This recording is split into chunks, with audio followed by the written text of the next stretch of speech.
శ్రీకాకుళం జిల్లా నుంచి మన లచ్చన్న గారి మనవరాలు వాళ్ళంతా కూడా నారాయణరావు గారు వీళ్ళంతా పెద్దలు ఉన్నారు.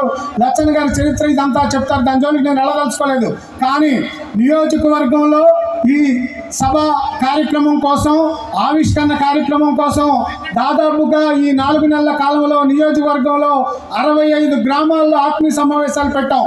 92 గ్రామాల్లో ఆహ్వానాలు స్వయంగా వచ్చి ఇవ్వడం జరిగింది. మీ దగ్గరకు వచ్చినప్పుడు మీరు అనేక సమస్యలు చెప్పారు మాకు. అట్లాగే నియోజకవర్గంలో కానీ జిల్లాలో కానీ అనేక సమస్యలు మా దృష్టికి తీసుకొచ్చారు.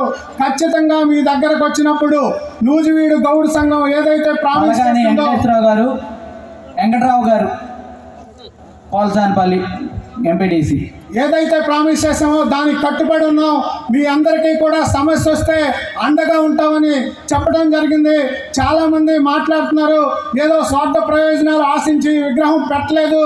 మీ అందరికీ కూడా తెలుసు, నా మీద 28 కేసులు ఉన్నాయి.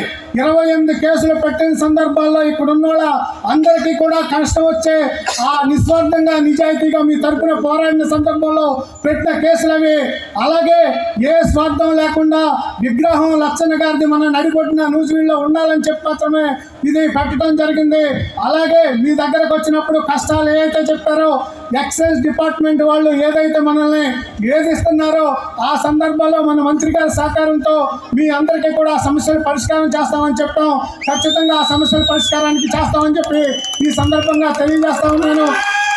అలాగే లైసెన్సుల విషయంలో, గుర్తింపు కార్డుల విషయంలో ఏదైతే మనోళ్ళు ఇబ్బందులు పడతా ఉన్నారో అవన్నీ కూడా మంత్రి గారు, సారథి గారి సహకారంతో పరిష్కారం చేస్తామని చెప్పి తెలియజేస్తా ఉన్నాం. అలాగే మన వాళ్ళు అక్రమ కేసులు ఏదైతే పెడతా ఉన్నారో అక్రమ కేసుల నుంచి రక్షించే దానికోసం సహకారం అందిస్తాము.